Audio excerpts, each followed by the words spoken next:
Welcome to the Deep Dive Books channel, where we hope you find something valuable every day. Let's continue discussing Dan Ariely's Misbelief. This is part 3 of our interpretation. Today's title is, Don't Try to Convince Me. I used this title about 10 years ago, when I wrote an article on why people get stuck in a false belief and can't escape it. The mechanism behind it is what we now know well as confirmation bias. Today, we have an upgraded version. Over the years, scientific research has made progress, and we've gained new insights. Unfortunately, we're now more pessimistic. We have deeply realized that human intelligence often doesn't help us find the right answers, but helps us avoid the right answers, or even find the wrong ones. Combining Ariely's book, people fall into cognitive misbelief in 2 stages. The primary stage is confirmation bias, meaning you only receive information you want to believe and ignore contrary evidence.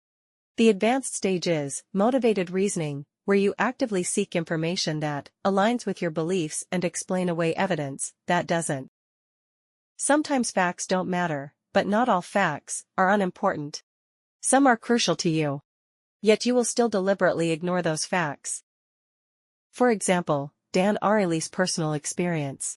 You may have heard of a popular weight loss method called intermittent fasting, which means eating only within an 8-hour window each day, and fasting for the remaining 16 hours, or eating freely for 5 days a week, and fasting for 2. Ariely has practiced this method for a long time. It's indeed a good method. I've used it myself, as I often skip breakfast due to my late nights. Some studies suggest intermittent fasting is effective, but many now believe it has no advantage over other weight loss methods, like strictly controlling calories at each meal. Guess how Ariely views those studies? That's right, Ariely, the professor famous for studying human irrationality, irrationally picks apart studies that deny the benefits of intermittent fasting. These studies are useful to him, he knows it's a bias, and he even wrote a book about it, yet he still does it. This is how the human brain works. America is a magical land, a stage for various bizarre claims. For example, there's a group of people who believe that COVID-19 vaccines contain tiny magnetic particles that magnetize the body after injection. These people have their own communities, posting videos showing how coins stick to their vaccinated spots, some claiming their whole body has magnetic properties, even being able to hold iPhones. They invite so-called experts to explain how harmful these magnetic substances are to the human body. A social media influencer even started a crowdfunding campaign to conduct research on this. If you think about it, even if the vaccine did contain magnetic substances, the magnetic force would not be enough to hold an iPhone.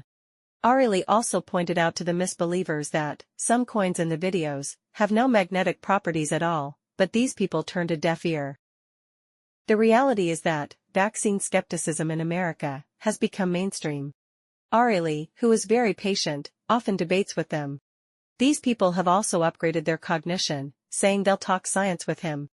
One guy even sent Ariely a pile of literature, asking him to read it first. Ariely looked at it and found that the paper, though formatted like a real scientific study, was actually fabricated by a right-wing political group. The publication didn't exist in the legitimate academic community. Then the guy threw out a statistic, saying, "Look, this is official. From March to April 2021, the death rate for Israeli males aged 29 to 39 increased by 23%. And that was during the first major vaccination peak for young people in Israel. Isn't it obvious that the vaccine caused the excess deaths?" Ariely found the data accurate, but noted that the 23% increase in death rate actually meant the death count rose from 13 to 16. Just 3 more deaths. Israel is a small country, and such fluctuations in this age group are not unusual. To determine if the vaccine caused excess deaths, one would at least need to look at other age groups. The fact is, no similar trend was observed in other age groups. So, the data was purely coincidental. Ariely made a video explaining this statistical phenomenon. But no one listened. This is confirmation bias. I only hear the evidence I want to hear.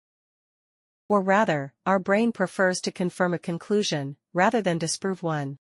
There's an experiment called the Wason selection task, which we've discussed before, but here's a different interpretation. It shows how deep-rooted and fundamental confirmation bias is. You have 4 cards in front of you, showing 4, 7, E, and K. There's a rule. If a card has an even number on one side, then the other side must be a vowel. Which 2 cards should you flip to test if any card violates the rule? Everyone picks the card with the number 4 because it's even, and we need to check if the other side is a vowel.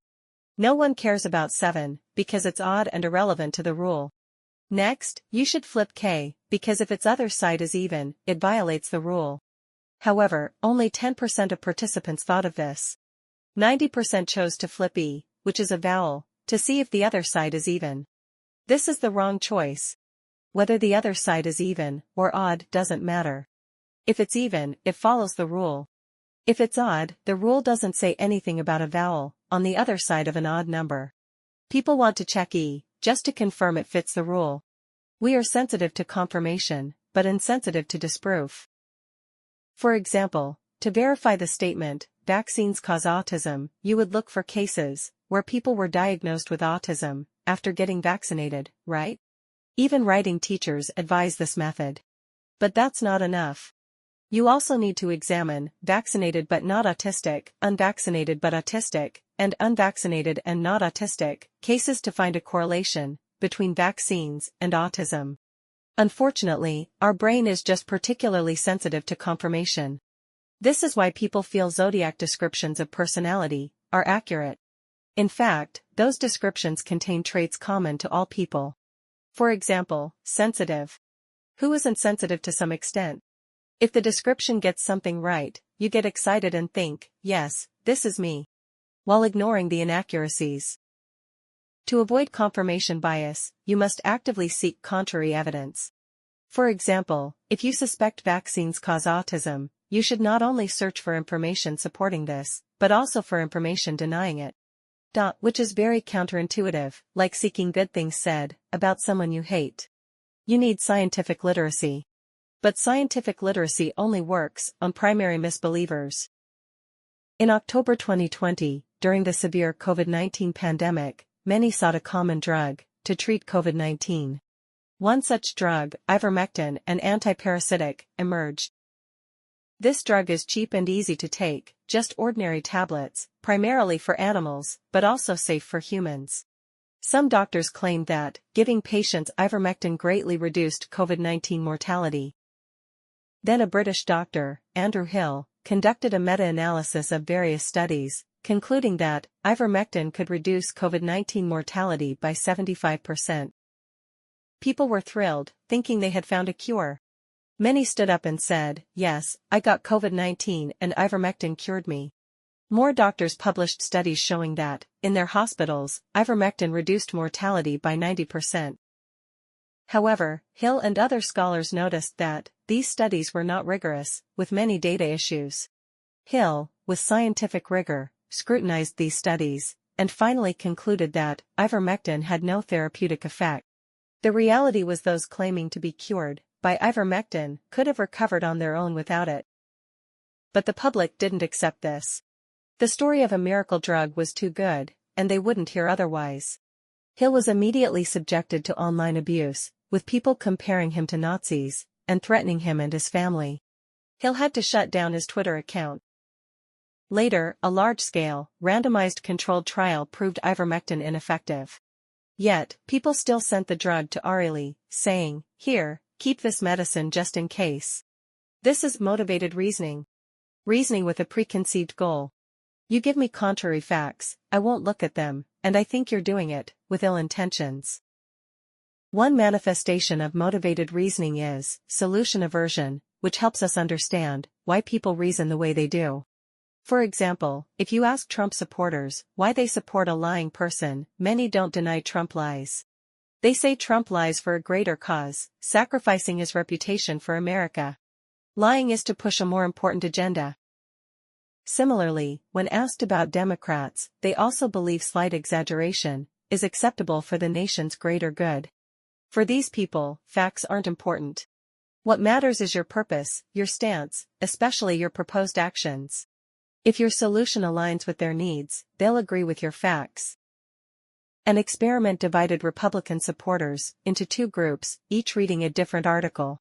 Both articles stated that climate change is an urgent fact caused by human activities, but the proposed solutions differed.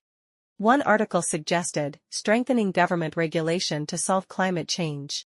The other suggested using the free market. Republicans generally oppose government intervention and prefer the second solution. So, what were their views on climate change? The result was, only 22% of the first group agreed that the climate is warming, while 55% of the second group agreed. Republicans weren't anti-fact. They cared about the purpose behind stating the fact. If the purpose was to push policies they liked, they'd accept the fact. The same applies to Democrats. Ideally, people should agree on facts first, then discuss solutions. But in reality, people come with desired solutions, before facing the facts, wanting facts to serve their solutions. Tell me what you want to do, and then we'll talk about whether we accept the fact. People discuss facts with a motive. Confirmation bias is a mild form of selectively absorbing information, while motivated reasoning is actively defending a particular viewpoint. Our brains don't like objectivity. We prefer clear distinctions between friend and foe. In addition to these two effects, we have other cognitive flaws. Like the Dunning-Kruger effect, where the less someone knows, the more they overestimate their knowledge. And the illusion of explanatory depth, where you think you understand something well, like how a toilet works, but actually don't. The human brain is a deeply flawed cognitive machine. We care a lot about the differences between AI and the human brain. The most obvious difference is that the human brain is far inferior. AI, though occasionally making mistakes, doesn't have so many flaws, especially not emotional disturbances. Of course, we can somewhat overcome these cognitive issues. We can learn scientific methods, self-reflect, engage in dialogue, debate, and analyze step by step what we really know. But note, these methods only work on shallow misbelievers. For hardcore misbelievers, having read through Ariely's entire book, the conclusion is there's no way. That's all for today. In the next part, we'll discuss obsessive personalities. If you feel there is value in this, please like, subscribe to this channel, and leave your thoughts or suggestions in the comments section. Let's grow together and read more good books.